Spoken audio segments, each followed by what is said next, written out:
Happy Wednesday mga besh! Samahan nyo nga ako maglinis ng carpets today. Meron akong 3 carpets here from entrance to living room and dining room. Ayan.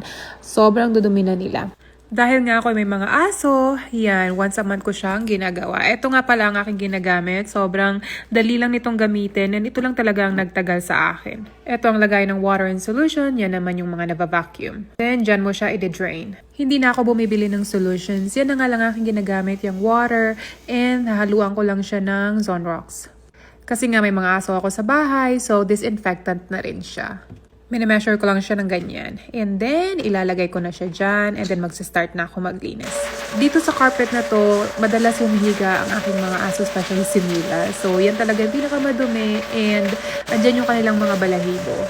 Habang in-spray nyo yung water, ano na siya, automatic na siyang bina-vacuum.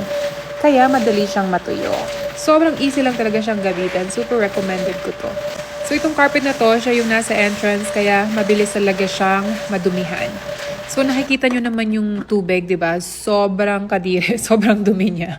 So, monthly, ganyan yan siya. So, ito na nga siya, after malinis, hindi nyo siguro ma-appreciate pa, pero pag natuyo na yan, sobrang laki ng difference. Now, moving on to the dining area, same thing, so easy, and ganyan kadumi yung carpet. Maya makikita nyo yung sa tubig, sobrang dumi niya.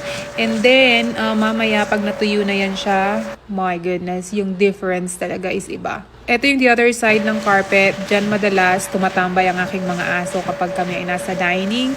So, yan din ang pinakamadumi and yan ang madalas natatapakan. So, nakikita kung gaano talaga siya kadumi. Usually, pag ganyan, inuulit-ulit ko lang siyang sprayan ng water hanggang sa malinis na siya. Ayan, tingnan nyo naman ang difference, 'di ba? Yung madumi versus malinis. Yan yung itsura niya after kong malinis. Ayan, malinis na talaga siya. Hindi na siya nakakadiri. Now, dito naman tayo sa living room. Maliit lang siya pero madumi din. Pag nga kami nanonood ng TV, syempre ang mga aso ay kasing sunod din, kasing nood din. So, dyan sila madalas humihiga. Tingnan nyo naman ang difference na. Yan ang itsura niya after malinis. Sobrang satisfying talaga siya sa mata. Total of 1 hour and ayan, tapos na.